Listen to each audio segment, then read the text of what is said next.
ಮಗ film making competition ಅಂತೂ. ಹೌದಾ, ನಮ್ಮ ಬಾಸ್ ಹತ್ರ ಹೋಗೋಣ ಬಾ.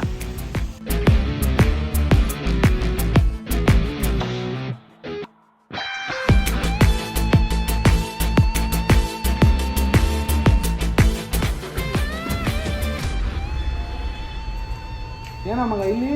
ಮಗ ಶಾರ್ಟ್ ಫಿಲಮ್ ಮೇಕಿಂಗ್ ಕಾಂಪಿಟೇಷನ್ ಅಂತೂ. ಹೌದಾ, ಏನೋ ಟಾಪಿಕ್ಕು?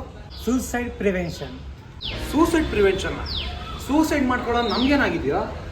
ಹುಡುಗಿ ಕೈ ಕೊಟ್ಲು, ಮಾರ್ಕ್ಸ್ ಕಮ್ಮಿ ಬಂತು, ಬೈಕ್ ಕೊಡ್ಸಿಲ್ಲ. ನಾ ಫೈಲ್ ಅದೇ. ಅದೇನಂದ್ರೆ ಫೈಲ್ ಆಗಿರೋದಕ್ಕೆಲ್ಲ ಸಾಯಂಗಿದ್ದಿದ್ರೆ ಇವತ್ತು ನಾನು ಸತ್ತೇ 3 ವರ್ಷ ಆಗಿರ್ಬೇಕಾಗಿತ್ತು. ಲವ್, ಸೂಸೈಡ್ ಅಂದರೆ ಅಷ್ಟು ಹಗುರವಾಗಿ ಮಾತಾಡೋಕೆ ಹೋಗ್ಬೇಡಿ. ಸೂಸೈಡ್ ಮಾಡ್ಕೊಳ್ಳೋರ ಮನಸ್ಥಿತಿ ತುಂಬ ಸೂಕ್ಷ್ಮ ಆಗಿರುತ್ತೆ. ನಾನು ಯಾರಿಗೂ ಬೇಡ, ನನ್ನಿಂದ ಯಾರಿಗೂ ಪ್ರಯೋಜನ ಇಲ್ಲ, ನಾನು ನೋಡೋಕೆ ಚೆನ್ನಾಗಿಲ್ಲ ಅಂತ ಸಾಯೋರು ಒಂದು ಕಡೆ ಆದರೆ, ಬೇಡದಿರೋ ಚಟಗಳು ಕೆಟ್ಟ ಸಹವಾಸದಿಂದ ಸಾಯೋರು ಇನ್ನೊಂದು ಕಡೆ.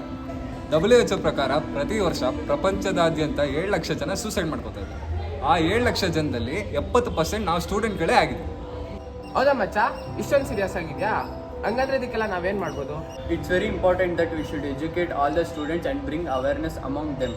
ಈಸಬೇಕು, ಇದ್ದು ಜಯಿಸಬೇಕು ಅನ್ನೋ ಛಲವನ್ನು ಎಲ್ಲರಲ್ಲೂ ಬೆಳೆಸಬೇಕು. ನೀವೆಲ್ಲರೂ ನಿಮ್ಗಳ ಹತ್ರ ಶೂಸ್ ಇಲ್ಲ ಅಂತ ಅಳ್ತಾ ಇದ್ದೀರಾ. ಪಾಪ ಎಷ್ಟೊಂದು ಜನ ಹತ್ರ ಕಾಲೇ ಇಲ್ಲ. ಬದುಕು ತುಂಬ ದೊಡ್ಡದು. ಹೌದು, ನಮ್ಮ ಅಪ್ಪ ಅಮ್ಮ ನಮ್ಮ ಮೇಲೆ ಪ್ರಾಣನೇ ಇಟ್ಕೊಂಡಿರ್ತಾರೆ. ನಮ್ಮ ಅಪ್ಪ ಅಮ್ಮ ನಮ್ಮ ಮೇಲೆ ಸಾವಿರಾರು ಕನ್ಸು ಕಟ್ಕೊಂಡಿರ್ತಾರೆ.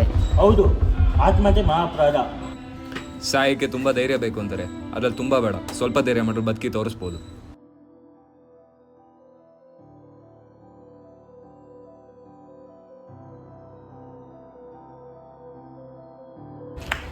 Well shed.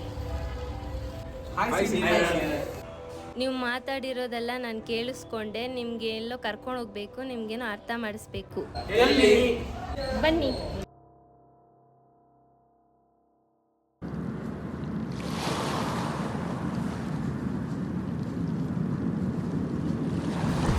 ಆ ಅಂಕಲ್ನ ನೋಡಿ,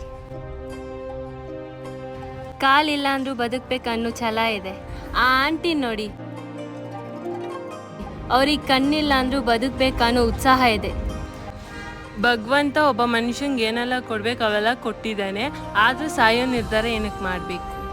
ಎಲ್ಲರೂ ಪ್ರಾಮಿಸ್ ಮಾಡೋಣ, ಜೀವನದಲ್ಲಿ ನಮಗೆಷ್ಟೇ ಕಷ್ಟ ಬಂದರೂ ಧೈರ್ಯವಾಗಿ ಎದುರಿಸೋಣ, ಆತ್ಮಹತ್ಯೆಯನ್ನು ತಡೆಯೋಣ.